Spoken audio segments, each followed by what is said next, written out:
Bonjour Monsieur Youssef Sedik. Bonjour. Vous êtes philosophe et anthropologue. Comment on peut associer ces deux activités qui semblent un petit peu différentes? Pour être précis, quand je suis passé de la philosophie que j'ai enseignée, je me suis attaqué à un texte qui n'est pas des moindres, texte du Coran. C'était en 1967, et j'ai trouvé qu'il ne peut être traité que par l'anthropologie du texte. C'était à l'époque un département très jeune. Le texte sacré fait partie de l'anthropologie. Mircea Eliade et même Lévi-Strauss, il a parlé de textes sacrés pour les tribus de l'Amérique latine, les Guaranis, etc. Pierre Clastre, etc. Là, le texte, la parole dite divine pour un certain groupe ou pour certaines nations, ce sont des objets qu'on peut étudier à la manière de Mauss, Marcel Mauss, comme des textes au niveau de comportement et qui déterminent le comportement des gens. Donc, je me suis attaqué à la question du travail du coranique. Est-ce que le coranique travaille dans les époques, dans les sociétés, dans les psychismes aussi? Voilà pourquoi je suis anthropologue du texte sacré. Alors, il y a une montée de l'islamiste et de l'islam, quelquefois dans des mauvaises circonstances, mais on dit que le soufisme sera la philosophie religieuse du XXIe siècle. Qu'est-ce que vous en pensez? Le soufisme, c'est-à-dire une certaine mystique, si on peut l'appeler ainsi, mystique, n'est pas du tout mon objet d'étude. Moi, ce que je crois bon dans le soufisme, c'est qu'il confirme quelque chose qui peut être effectivement une planche de sauvetage pour l'islam actuel, c'est qu'il établit cette vérité qu'on oublie de la verticalité de l'être singulier qui regarde vers Dieu. Il n'y a pas de rapport entre ce que vous comprenez du divin et ce que l'autre à côté de vous, votre voisin, comprend du divin. Et là, je cite un très grand mystique, certainement reconnu par l'organisateur de cette manifestation, Monsieur Bentounes, Ben Arabi, qui dit « Les chemins vers Dieu sont au nombre des souffles des créatures. Chaque créature, même la fourmi, même l'abeille, même l'arbre, a une manière, un chemin vers Dieu. Et ce cheminement n'est pas communicable. Il est de l'ordre du silence, il est de l'ordre de l'indicible. C'est ce qui me séduit dans le soufisme, comme on est séduit par une chanson, par un poème, par une peinture, etc. Mais la vérité, je ne suis pas dans dans ce choix-là. Je suis dans un choix conceptuel. Je voudrais chercher à faire en sorte que l'islam ne soit pas une idéologie totalitaire. Et il l'a toujours été. Je montre à partir de mes études sur le texte coranique que à chaque fois qu'on veut communiquer ce texte divin, on en fait un totalitarisme. Et maintenant, plus que jamais, avec ce qu'on voit aujourd'hui comme horreur faite au nom de l'islam.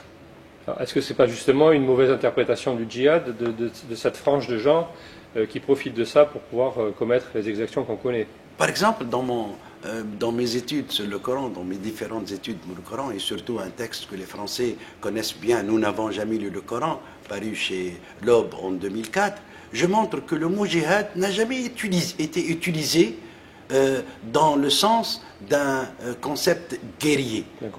Jamais. Il utilise qatala, c'est-à-dire combattre, au sens avoir une épée ou avoir une Kalachnikov et s'entretuer avec un ennemi.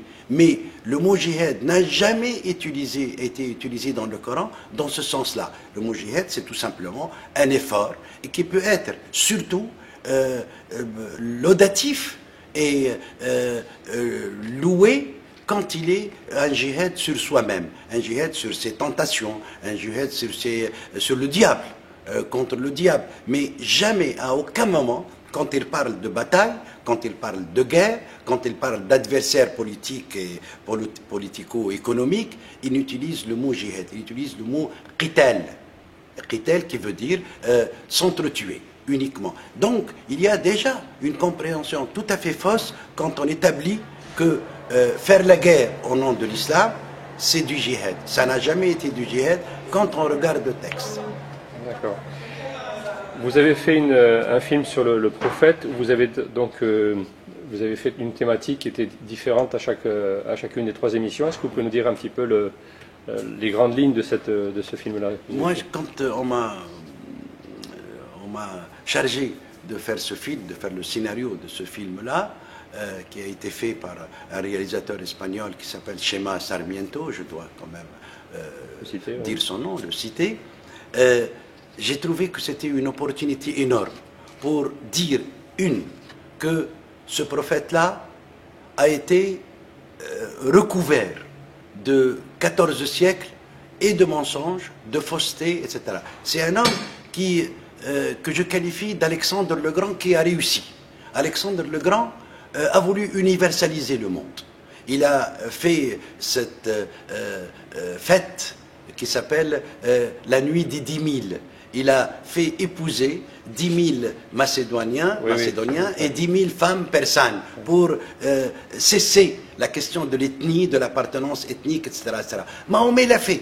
Maintenant, nous voyons que les Soudanais, qui se disent arabes, ont choisi la culture arabe, ils n'ont pas l'ethnie, ils ne sont pas arabes.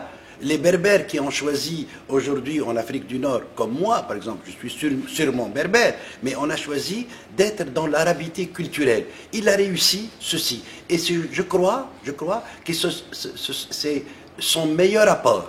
Parce que maintenant, il n'y a jamais eu, au 7e siècle, quelqu'un qui vous dit, vous pouvez rester juif, mais vous entrez dans une culture de l'universalité. Vous pouvez rester chrétien. Et je garderai et je protégerai vos églises. Je protégerai vos synagogues.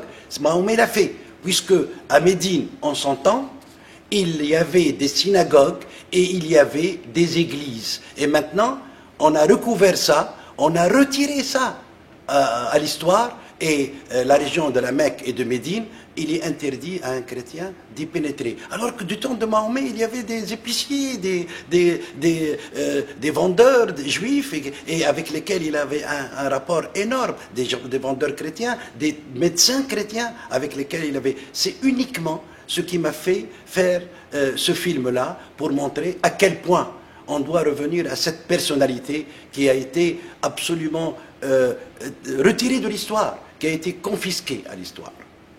Nous sommes ici au Congrès international de la paix au féminin à Oran.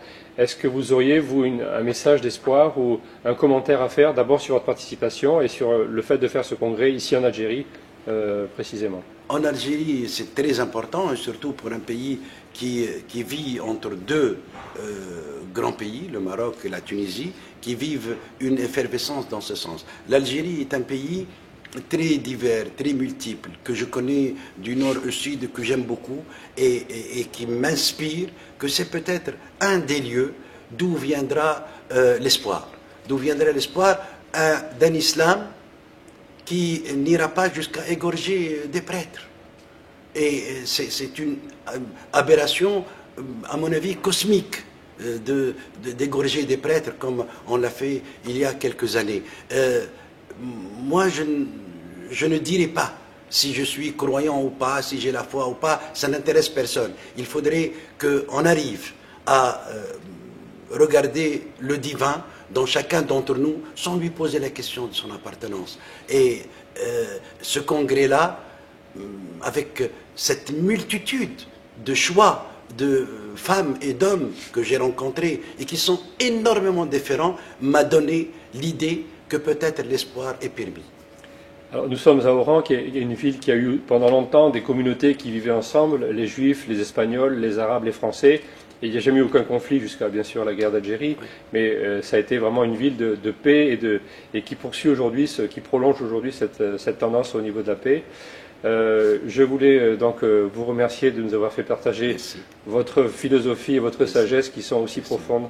Et en tout cas, merci pour cette interview qui était très enrichissante. Merci, monsieur. C'est moi qui vous remercie. Et remercie surtout cette belle revue, vraiment très utile et belle en même temps, qu'est Le Monde des religions.